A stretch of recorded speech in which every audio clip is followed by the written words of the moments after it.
John, what's the message in practice this week for you guys as you get ready for another big game? I mean, the message pretty much stays the same. You have to go out there and take care of business, but it starts on the practice field. And like Coach Bo always says, you practice how you play, so you have to prepare well during the week. How are you guys dealing with that first loss?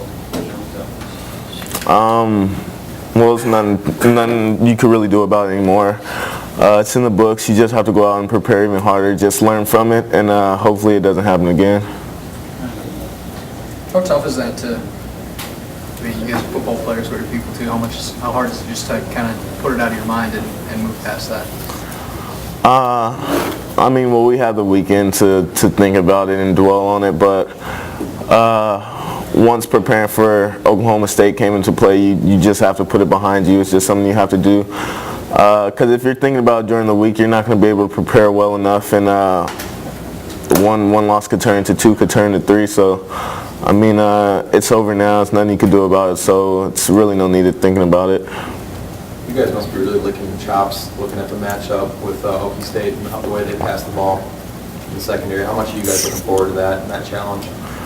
Oh, we're definitely looking forward to it. I mean, that quarterback throws the ball a lot, and they take a lot of deep shots. So, I mean, we just have to be in the right spot to make plays. But they also have a really good running game, so I think they're almost balanced. What was your reaction when you heard their quarterback's 27 years old?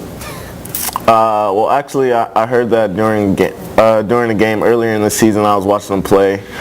I think it may have been a couple of weeks ago against Louisiana Lafayette. But I just thought about Chris Winkie and how old he was in college. So, I mean, he's making plays, so I guess age isn't really affecting him. Can you describe your role, Dejon? It seems like you almost have been playing like a linebacker or safety. I mean, how have they been using you this year? It seems like they've really been moving you around a lot more than last year. Oh, yeah. I think I'm playing in a lot of different areas, but I'm really just playing where the coaches put me and just trying to be in the right spots. So I guess the role kind of changes every week, but I just have to adapt to it. They have the top-ranked scoring offense in the country. Can you talk about how you guys more stepped up against these people that have had all this fanfare coming in and pretty much shut down everybody that you faced that's really had a lot of success? Well, ultimately it comes down to us doing our responsibilities and reading our keys right, doing everything that we need to do, and the coaches will put us in the right spot to make the plays and limit their gains. How would you evaluate your ability to stop the run so far this year, you personally? Well, fall camp really helped me out a lot, and I think I improved on that area a lot, but there's still a lot more to improve as I watch film day in and day out. It helps having a really good D-line in front of you to keep the offensive lineman off you, and also playing next to Levante. He's really a tackling machine and has, I don't know, close to 100 tackles seems like. So, I mean, I'm just trying to do my part. So what do you have to do better to stop the run, you personally? Just read my keys and make sure they're right and read them as fast as I can, really. Do you work with the linebackers at all when you're in the box like that in practice, or do you still kind of take on the same defensive back roles in practice? I'm still with the DBs. I don't really work with the linebackers other than, well, I guess not at all. It's kind of the reverse. Levante kind of works with us with 7-on-7, seeing how most of the time it's 6 DBs in there, and then he's a lone linebacker. What have you seen from Blackmon, and how do you try to stop a guy like that?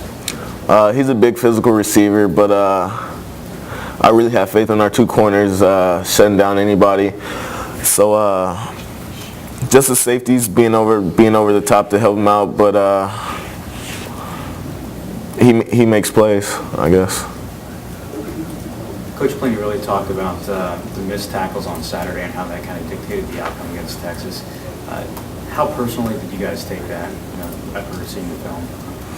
It's definitely, you just have to take a step back and look at yourself in the mirror, each guy, and really just bounce back from it because, like he says, you can't miss that many tackles. It's just pretty much ridiculous, and everyone has to improve in that aspect and move on. How painful was that to watch again? It was pretty painful. We watched film on Sunday of the game, and I felt personally like I didn't want to watch it, even though I know I needed to, and some guys probably felt the same way, but glad we watched it, and hopefully we learned something from it. Bo described it kind of as like embarrassing and, you know, leads to anxiousness to want to get out on Saturday. I mean, how would you classify that range of, I guess, emotions heading off of that and into Saturday? Well, it definitely was embarrassing. Anytime we missed about almost 30 tackles, which is way too many, but we just had to prepare this week, and I know we're all looking forward to Saturdays and pretty much redeem ourselves. Who on the defense, maybe in the secondary, are the leaders who talks the most during practice and the games? I mean, who do you guys look at as leaders? Are you one of the leaders when stuff isn't going bad to keep guys in check or to get them back in? I think some of my teammates may look at me as a leader, but ultimately, with all the experience we have as a secondary, we almost feed off each other. So any of the guys that are out there can be looked at as leaders. I think for the most part, we don't talk too much. We just lead by example, and you see a guy doing good, so you want to do good, so you're not the weak link, pretty much. How much fun is it for you as a safety to be able to work behind those two stellar corner guys?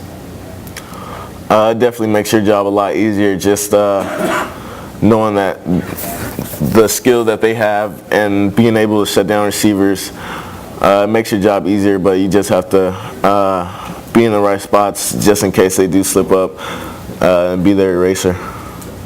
Coming off that loss, what's the benefit, if there is one, of maybe going on the road and getting out of Lincoln here this weekend?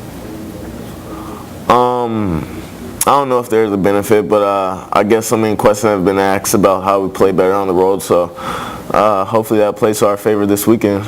What's the answer to that? This team is, I know, only 2 road games, but both are pretty convincing wins, so how do you evaluate why that's happening?